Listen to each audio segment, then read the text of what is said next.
All right, we'll go on the record. It's my understanding with Administrator Dwyer's clarification that Michigan court rules prohibit extrajudicial recordings of the proceedings. So I will disallow there to be any recording other than the recording we're making of this proceeding. If I may respond to Absent what the court is- particular notice requirements. The other thing I want to place on the record is Ms. Williams and Mr. Farina, you're seated at a table that's reserved for parties. I know, Mr. Farina, that you had filed a motion to intervene. That motion was denied.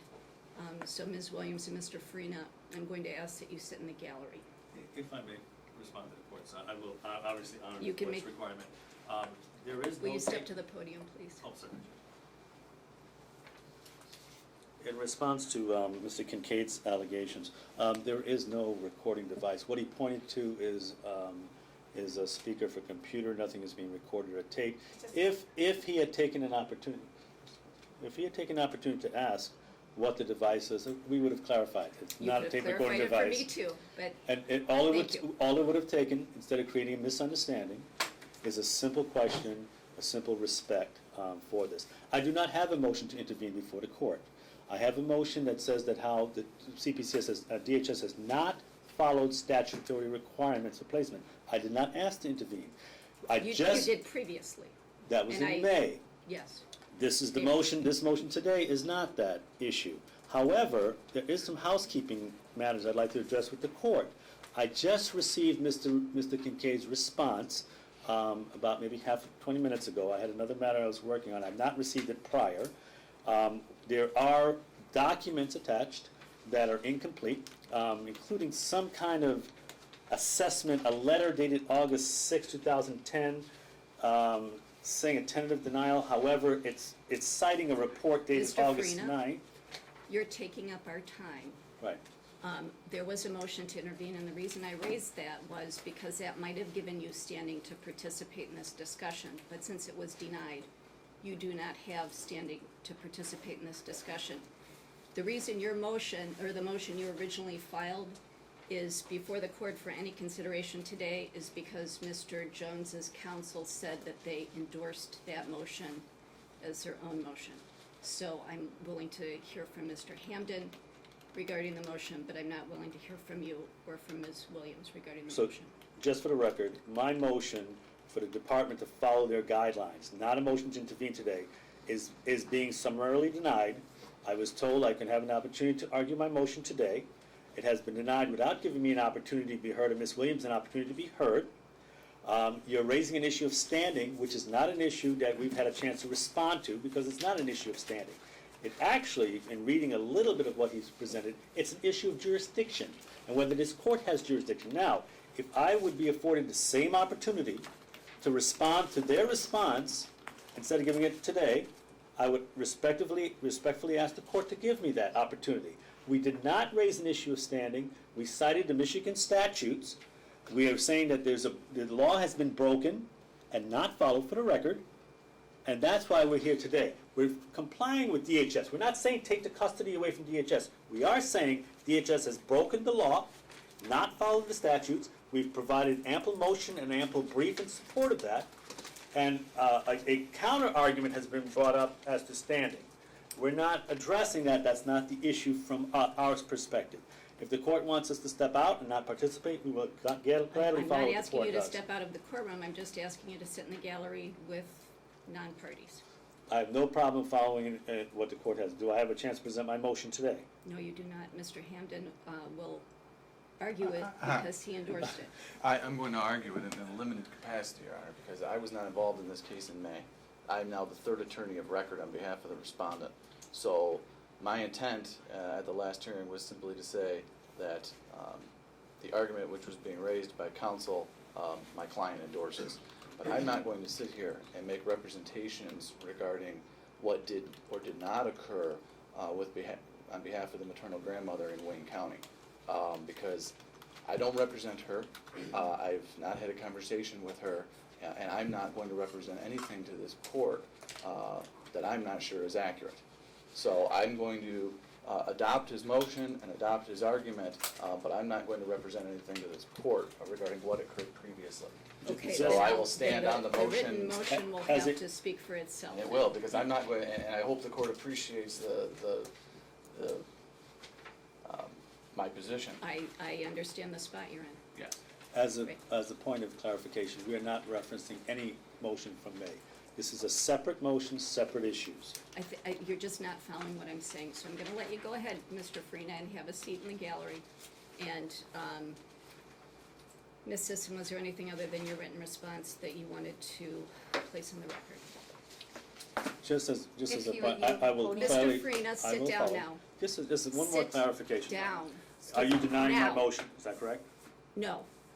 Okay, thank you. Your Honor, I did provide Mr. Hamden and Mr. Kincaid and the court with a copy of the unpublished opinion Yes. that I would have relied on in argument.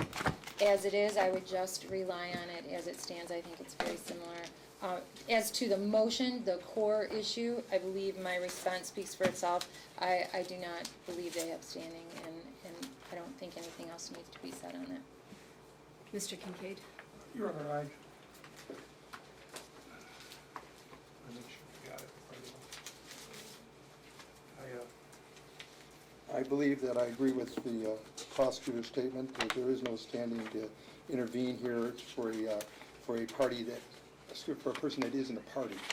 And the maternal grandmother isn't a party, and there is no standing to intervene, and the guardianship paperwork that's filed has no effect given the nature of the current custody of the child.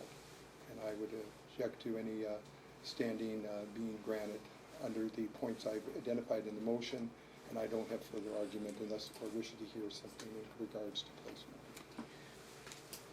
Ms. Sisson? I apologize, Your Honor, just as another aside, if that is not serving any purpose, I would ask that it become unplugged again. It was plugged back into the laptop. I don't know why there's an open laptop with something plugged into it if it's serving no purpose.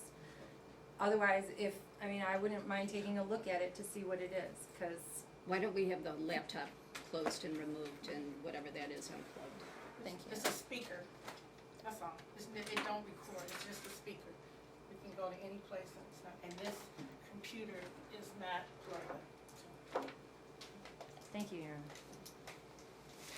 Your Honor, Alright. I have nothing more to say. I've given the court my response, and I did email it to all parties, given the nature of the weather and the time I had, and then I asked, of course, the prosecutor to do so for me as I've served her in the court. Thank you. All right. Ms. Richards, could you step to the podium?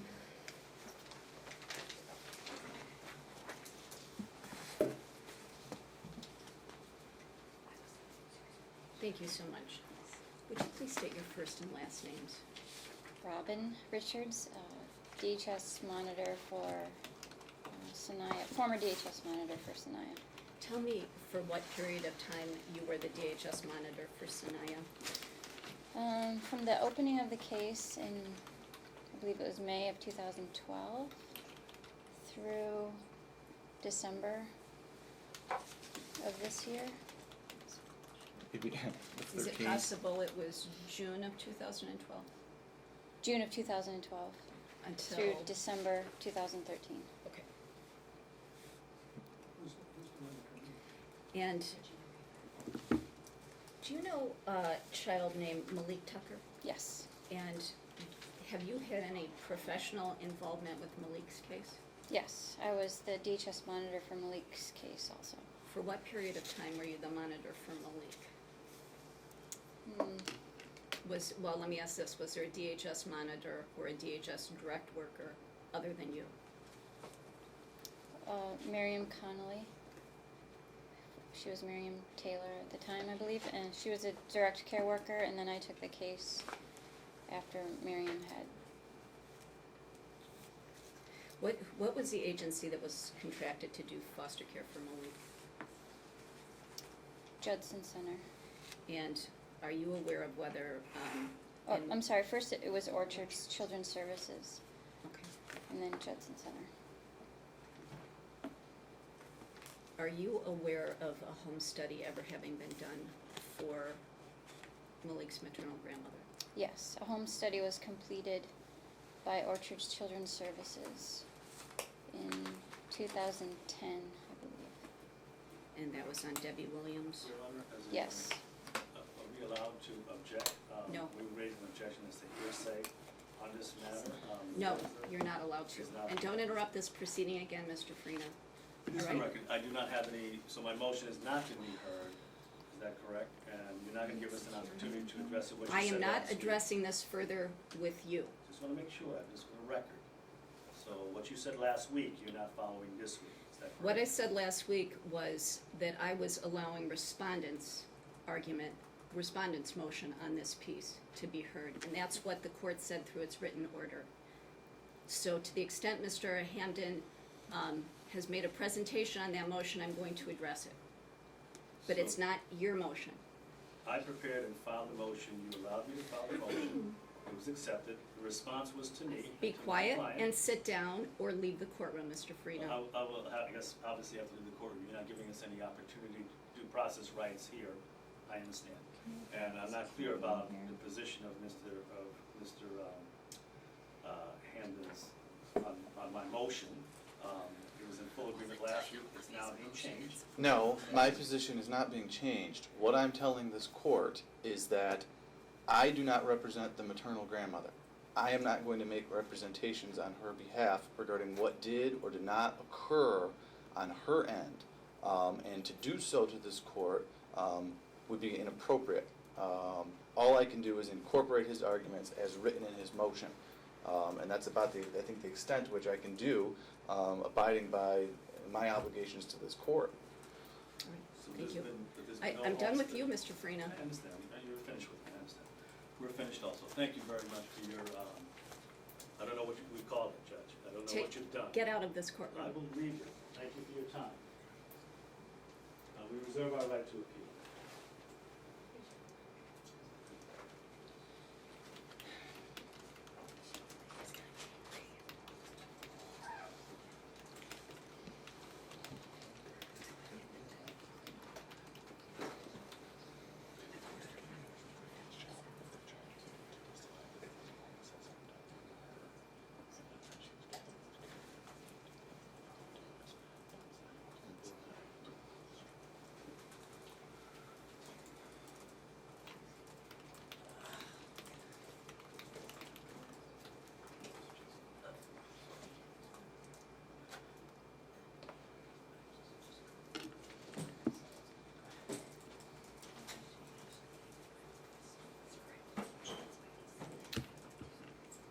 Ms. Richards, you said that Orchard's Children's Services in 2010 conducted a home study of Ms. Williams in the context of Malik's case. Yes. And was placement with Ms. Williams approved or denied? Placement was denied. And was Malik placed with different maternal relatives? Yes, Malik was placed with, I believe, a cousin to Chantel Tucker. All right. And Chantel Tucker is Malik and Sanaya's mom. Yes.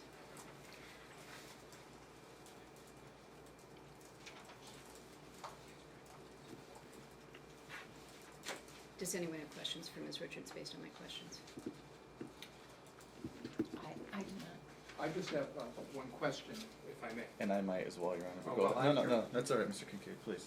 And I will say, I will note for the record that I did receive a home study of Ms. Williams that Ms. Schneider prepared.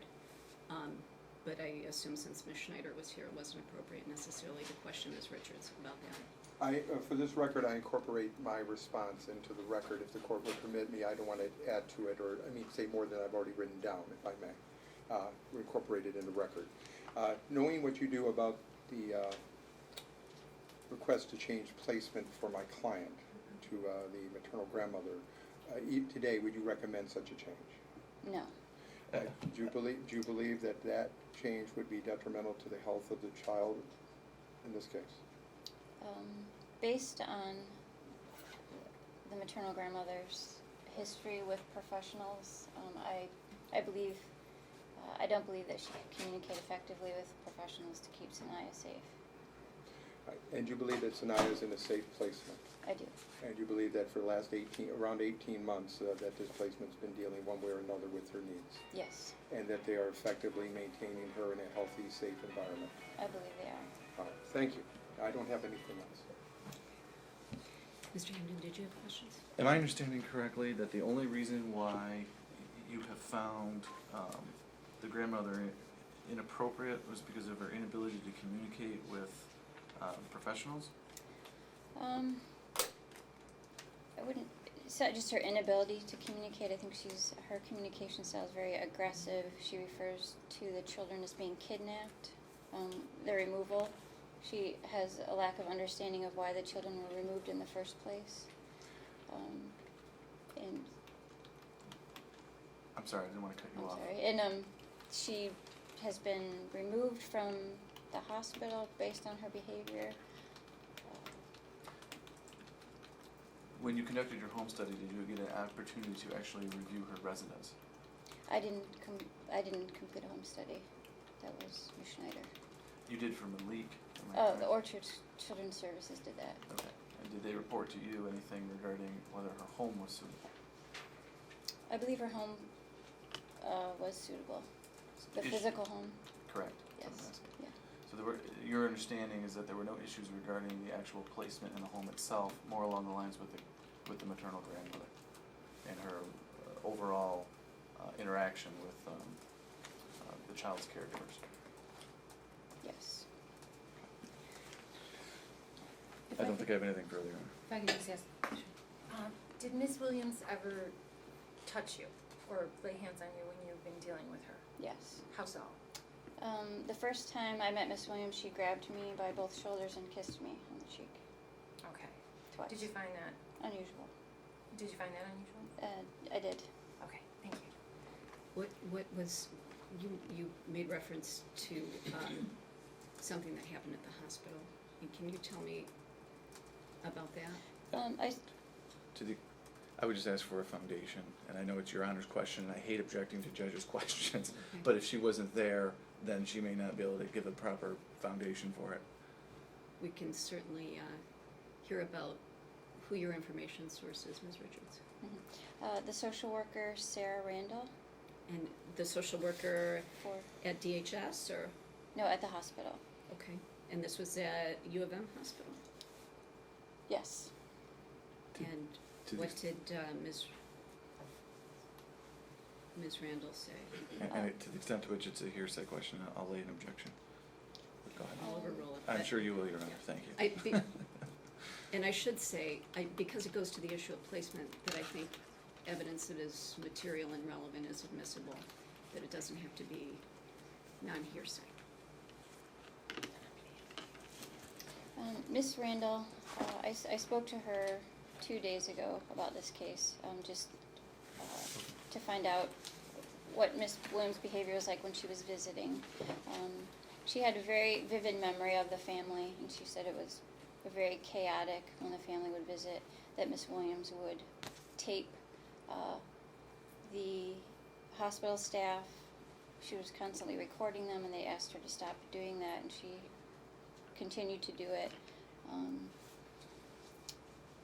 She was asked to not come back to the hospital after June, she believed June 29th of 2012, until she was to come and have a meeting with the behavior management team, which is psych and hospital security, before she could come and visit Sanaya again. Do you know why? Because she would not follow the rules of the hospital visits, she wouldn't stop videotaping.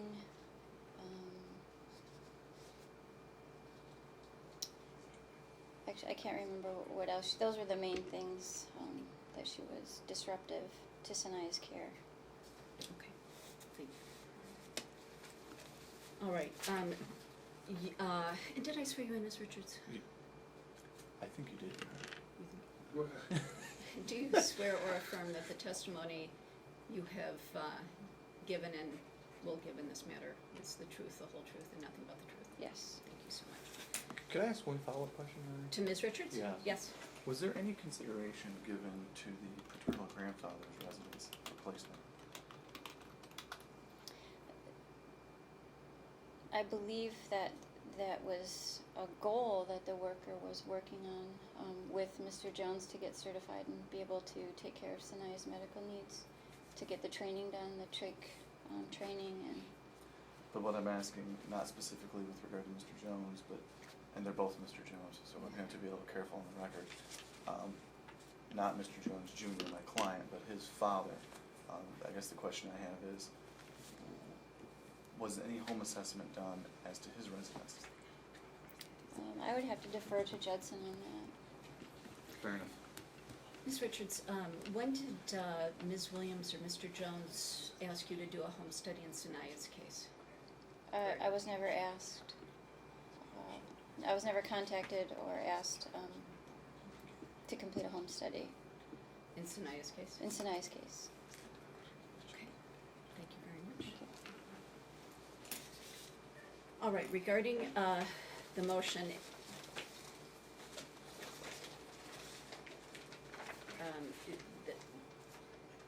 the issues first came to light because Mr. Jones executed a power of attorney document in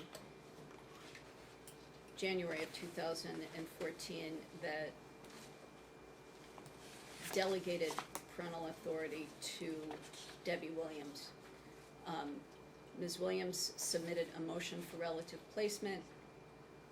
That relative placement motion was endorsed by Mr. Hamden on behalf of his client, and was only considered because Mr. Jones joined in the motion. So there are two distinct issues as I perceive them. The first is a mere request for placement with Ms. Williams. And then the second is whether the court should endorse this power of attorney, and I'm saying this in the light most favorable to Mr. Jones, I think, should endorse a power of attorney as a permanency goal, ultimately, for Sanaya. The issue raised appeared, in my estimation, to be more centered on a proposed placement with Ms. Williams per se than globally concerning relatives. Though I will say in this case, with respect specifically to children of Ms. Tucker, because obviously our experience with Ms. Tucker extends certainly beyond Mr. Jones' involvement in proceedings in this court. 4 children have been removed from Ms. Tucker's care: Oriana, Asha, Malik, and Sanaya. Oriana was placed in the care of her father, and that case was ultimately closed. Ms. Tucker's parental rights to Asha were terminated. However, as a permanency goal in Asha's case, she was placed in guardianship with maternal relatives. Malik was placed with maternal relatives until that placement fell apart, and no other appropriate placement but licensed foster care was available. Sanaya is currently placed in the home that adopted Malik. A week ago, the court ordered a home study on Ms. Williams. If one had not already been done, as Ms.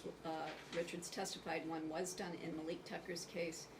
Ms. Snyder did another one for somewhat similar reasons. Both home studies, as I read them, were denied.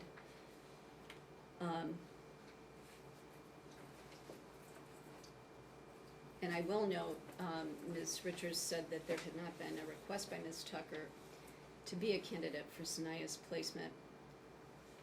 And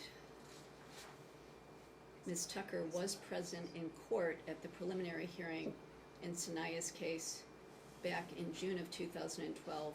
Do you mean Ms. Williams, Your Honor? Who did I say? Tucker. I apologize. In some of our records, Debbie Williams is referenced as Debbie Tucker. And I apologize for interrupting. It wouldn't be the first time it's happened. That's true. Ms. Williams was aware of Sanaya's removal in June of 2012 because she was in court for the preliminary hearing, and she did not request placement of Sanaya. In April of 2013, she filed an emergency motion to intervene in this case. That motion was heard as she requested on the day it was submitted, but the motion to intervene was denied. And as I understand it, because of Sanaya's fairly significant medical needs, and fairly is an understatement, significant medical needs, the plans have been that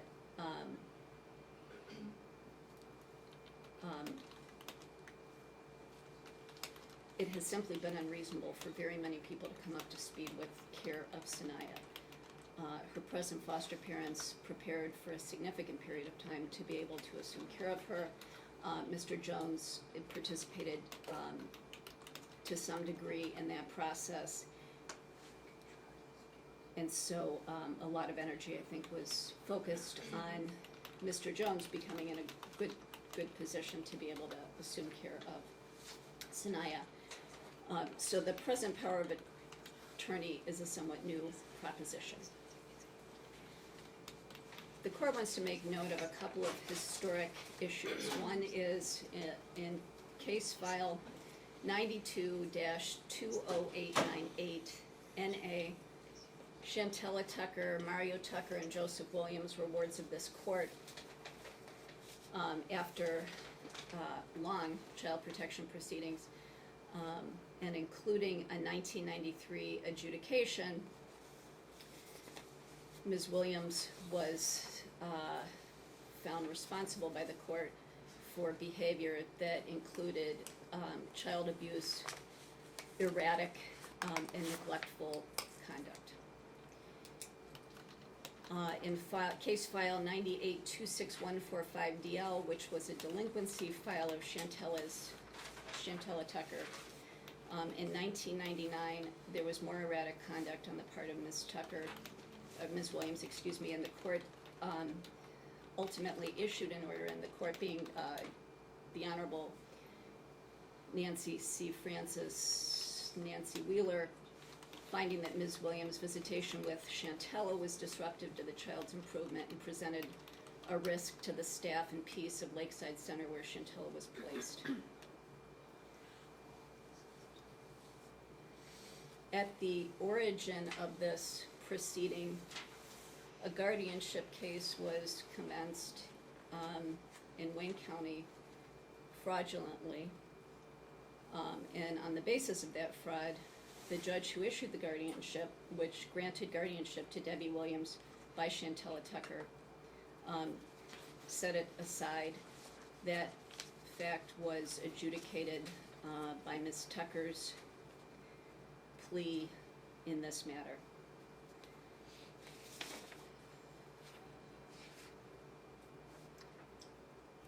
Because of Sanaya's significant medical needs, an accommodation like a durable power of attorney would be, in my judgment, a patently unreasonable resolution of this case. As to placement with Ms. Williams, there would be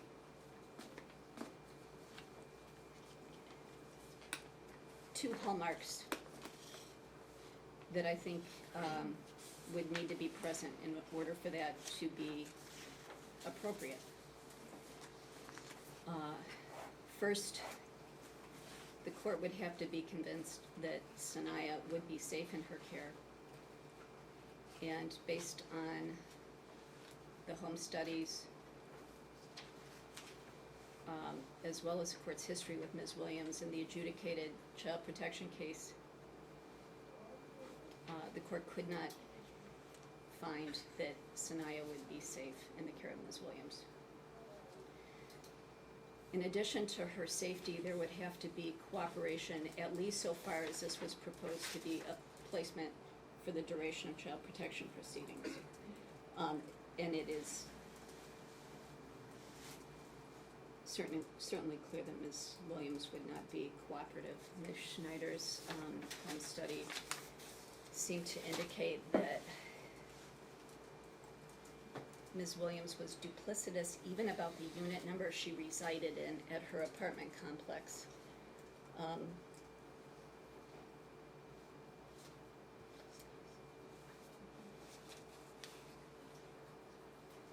There was the worrisome conduct in Wayne County.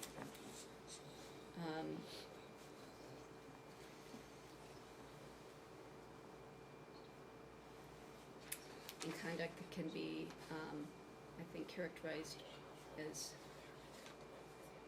very erratic. So placement with Ms. Tucker is denied, and we'll proceed with the hearing on the supplemental petition. And Your Honor, if I could just add, the CASA worker contacted the apartment complex that Ms. Schneider went out to, because there was a question about where the grandmother lived. It was ambiguous, and her name does not appear on a lease anywhere in the complex. That was my understanding also. Thank you. I do, and I will note that Ms. Williams has used Apprentice Street address in Detroit, which is an address that is historically also given by Ms. Tucker. But go ahead, Mr. Hamden. No, on a separate issue, Your Honor, I'm just wondering if we can get a home assessment done on the paternal grandfather. I read very early on in one of the reports that his home was found suitable. I've met the gentleman on a couple of different occasions. He seems very cordial and at ease to deal with. And I'm just kind of curious as to the extent to which there's been an investigation on him. I don't think we're going to get done today, and I don't know if it's something we may be able to get done in the interim or not, but. At this juncture, I don't think it's something that needs to be done in the interim. So we can certainly talk about that being done, but at the same time, I think we should proceed on the petition. I'm not suggesting we not, but what I'm just suggesting is I don't know if we're going to get done today or not, highly unlikely, but between now and the time we have our next hearing, I'm wondering if maybe we could have a home study done at his residence. And Your Honor, if I may, apparently his residence was looked at, but there's two problems. One is the father lives there, or was at the time. The second problem is he lives, if father isn't there, then he lives alone. And in order to take Sanaya into the home, there has to be at least two people being there all the time. And it's my understanding, based on Ms. Schneider's assessment and evaluation, that Sanaya couldn't be put there because there's not enough people, or the other person that's there can't be there. Is that accurate? Yeah, at all times, they have to be there, two people have to be there at all times. Those would appear to me to be reparable issues.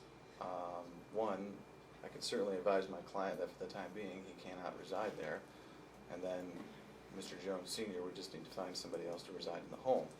And I presume that the worker would probably want them both to undergo the same training at the University of Michigan. That's not approved by me. No, but I'm just saying, there would need to be certainly some training, but those appear to me to be minor issues. They appear to me to be pretty major issues, but why don't we get the show on the road? I think I feel compelled to do something with this Oliver case, though, before we start on the. Yes, Your Honor. And then we have just a few administrative issues which I think will make the trial a little bit more efficient. Okay, perfect. Ms. Brown and Ms. Reynolds, where are you going? Right out in the hallway. Not Well, to- I was just calling, I was just telling these folks to leave so I could deal with the Oliver case. That's right. Okay. Not so fast. No, that's not.